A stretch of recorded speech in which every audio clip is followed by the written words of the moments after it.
మంచి ప్రశ్న వేసారు. కాళేశ్వరం నివేదిక విషయంలో ఒక్కొక్క ఆయన పరకాయ ప్రవేశం చేసి ఇష్టం వచ్చిన పద్ధతుల్లో రాస్తున్నారు, మాట్లాడుతున్నారు.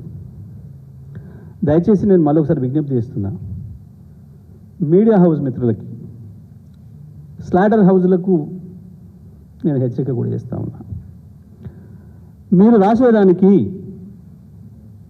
ఎవరైనా ఏ అధికారి చెప్పినా రాయండి, ఏ నాయకుడు మాట్లాడినా రాయండి, చూపండి. వాళ్ళు ఏ భాష ఉపయోగిస్తే ఆ భాషను చూపించండి, మాకు అభ్యంతరం లేదు. కానీ మీ ఇష్టం వచ్చినట్టుగా పుంకాలుగా 100 పేజీలు అబద్ధాలు రాస్తూ ఒక పార్టీ పైన, మా నాయకుడు కేసీఆర్ పైన, మా ప్రభుత్వం పైన, గత ప్రభుత్వం పైన, గత ప్రభుత్వాన్ని నడిపిన మా మంత్రివర్గం పైన మీ ఇష్టం వచ్చినట్టు రాసే రాతలు ఇది మంచిది కాదు. నేను తెలంగాణ ప్రజలకు కూడా విజ్ఞప్తి చేస్తున్నా, తెలంగాణ ప్రజలందరికీ విజ్ఞప్తి చేస్తున్నా. నిన్న ఇవాళ కొన్ని పత్రికల్లో వస్తున్న రోత రాతల్ని నమ్మకండి ఎవరు కూడా. వాటికి ఎటువంటి ఆథెంటిసిటీ లేదు. ఈ పలానాయన చెప్పిండు అని చెప్పి లేదు, దానికి అమ్మ లేదు, అయ్య లేదు ఆ వార్తకి.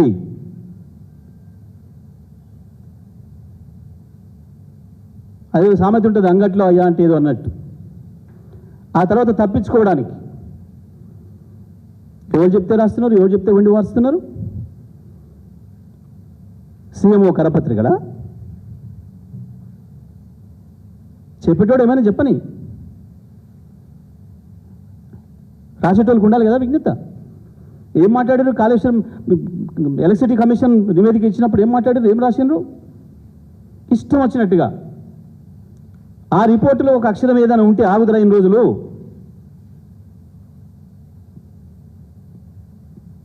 ఏం చెత్తవాగుడు వాగిండ్రు, ఏం రోతరాతలు రాసిండ్రు? ఫోన్ ట్యాపింగ్ పైన ఏది?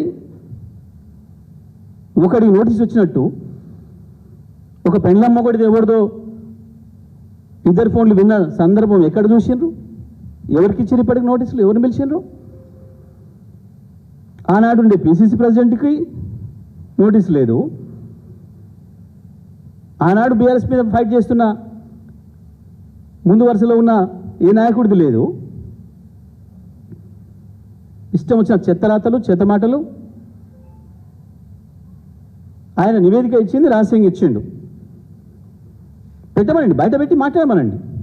బయట పెడితే ఉన్నది 600 పేజీలు, 1300 పేజీలు రాసుకోండి, మాకు అభ్యంతరం లేదు. కానీ ఎవరు చెప్పకుండానే ఎవడో లీక్ ఇచ్చిండని రాయి, పలానోడు సీఎం ఆఫీస్లో పలానోడు చెప్తే పలానా పేరు రాయి. నివేదికలలో ఏమీ ఉండదు అని తెలిసి ఈ లోపల ఎంత వీలైతే అంత బదనాం చేద్దాం, క్యారెక్టర్ అసాసినేట్ చేద్దాం, ఒక అబద్ధాన్ని 100 సార్లు 1000 సార్లు చెప్పి రాయించి నిజమైన ప్రజలు నమ్మేటట్టు చేద్దాం అన్న ఒక దుర్మార్గమైన కుట్రతోని ప్రభుత్వం చేసే ప్రక్రియలో భాగస్వాములు అవుతున్నారు కొద్దిమంది. ఇది మంచి విధానం కాదు. ఇవి రాస్తున్న వాళ్ళు, ఇది ప్రచారం చేస్తున్న వాళ్ళ సంగతి తెలంగాణ ప్రజలు గమనించాలని చెప్పి తెలంగాణ ప్రజలందరూ కూడా విజ్ఞప్తి చేస్తూ ఉన్నా. గతంలో ఏం చేసిండ్రో అదే పద్ధతిలో మళ్ళీ ఇవాళ కూడా మొదలుపెట్టారు ఈ చెత్తరాతలు, రోతరాతలు. అందులో ఒక్క అక్షరం కూడా సత్యం కాదు. రేపు ఆ నివేదికలో ఇవాళ వీళ్ళు రాస్తున్నది ఒక అక్షరం కూడా ఉండదు. నిజమే, మేము మౌనంగా ఉంటున్నాం అనుకుంటున్నారేమో. తప్పకుండా దానిపైన చర్యలు ఉంటాయి. తప్పుడు రాతలు రాసేవాడిపైన, తప్పుడు వాటిని ప్రసారం చేసేవాటిపైన తప్పకుండా చర్యలు ఉంటాయి. నేను ఇంతకుముందే మాట్లాడుతూ చెప్పిన ఒక యాంకర్ గురించి చూసిన నేను, అబ్బాబ్బాబ్బా ఆయన శివం ఊగిపోతున్నాడు చాలా ఆశ్చర్యంగా. తెలుసుకుంటున్నా, ఆయన వ్యక్తిగత వివరాలు కూడా తీసుకుంటున్నా. ఎవరు చెప్పిండ్రు, ఎందుకు అంతగానో శివం ఊగుతున్నాడు, దేనికి వస్తుంది, ఏ అహంకారంతో, ఏ ధైర్యంతో ఎవరి గురించి మాట్లాడుతున్నాడు? కేసీఆర్ గురించి మాట్లాడుతున్నాడు, లేదా మంత్రివర్గం గురించి మాట్లాడుతున్నాడు.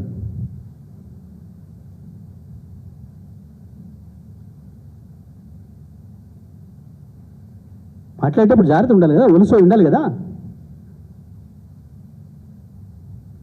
లీక్ అవుతుందా? అట్లా సీల్డ్ కవర్లో వచ్చింది లీక్ అవుతుందా? ఇప్పటివరకు ఎవడు ఓపెన్ చేసిన సందర్భమే లేదు కదా. ముఖ్యమంత్రి ఇద్దరు మంత్రులు కలిసి ఇది మాట్లాడినా నాకు తెలిసిందా?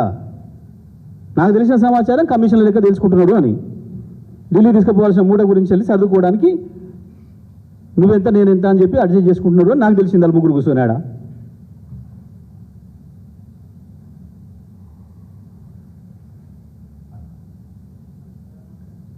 కాళేశ్వరం కమిషన్ విషయంలో ఇవాళ మీడియాలో వస్తున్నాయి, ఏ మీడియాలో కావచ్చు, ఏ స్లాటర్ హౌసెస్లో వస్తున్నాయి కావచ్చు, ప్రతి అక్షరం కూడా అబద్ధం. దానికి ఒక్కదానికి కూడా ఆధారం లేదు. ఆయన ఇచ్చిన నివేదికను ఇప్పటివరకు కూడా సీల్ తీసి చదివాడు లేడు. ఎవరో అధికారులు కమిటీ చేసినామని చెప్తున్నారు. రానివ్వండి, కమిటీ నివేదిక రానివ్వండి, చర్చ పెట్టనివ్వండి, రాసుకోండి, మీ ఇష్టం. వాళ్ళ ఉన్నది ఉన్నట్టు రాసుకోండి. లేదా ఎవడైనా ఆరోపణ చేస్తే మా మీద రాయండి, చెప్పండి. కానీ వాడు ఎవడు అధికారికంగా మాట్లాడకుండా, ఎవరు చెప్పకుండా మా ఇష్టం వచ్చిన పద్ధతుల్లో మేము మాట్లాడతాం, ప్రచారం చేస్తాం, మా సొంత కవిత్వాలతో, మా పైత్యాలతో అంటే మాత్రం పైత్యం వదులుతుంది. అందులో సందేహం ఏం లేదు. దాన్ని సరిపోయే మంది ఇస్తాం.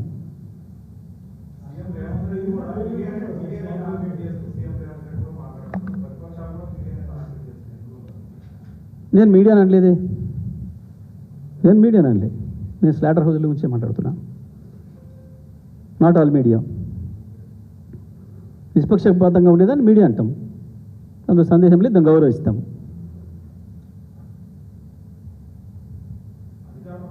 నిన్న మరి ఒకవేళ ఇస్తే మరి మీకెందుకు రాలేదు? ఆయన వెంటిలేటర్ నుంచి జ్వరపడిపోయినాడా? వీళ్ళు మాట్లాడుకునేది మాత్రం మాట్లాడుకునేది. యాంకర్ ఆయనకు ఒక్కరికే చెప్పిందా? చెప్తే పలానా మంత్రి ఇట్లా చెప్పిండు, ముఖ్యమంత్రి చెప్పిండు అని రాయి, మాట్లాడు. ముఖ్యమంత్రి నాకు ఇట్లా చెప్పిండు అని చెప్పు, చెప్పినప్పుడు రికార్డ్ చేయి. ఎవడొద్దన్నాడు? కాదు కదా, ఇష్టం వచ్చినట్టు. రేపు నువ్వు బాధ్యుడు అవుతావా? ఇందులో ఏముండదు రేపు. నువ్వు ఇప్పుడు మాట్లాడిన చెత్త ఏది ఉండదు రేపు. అప్పుడేం కావాలి నీ పని?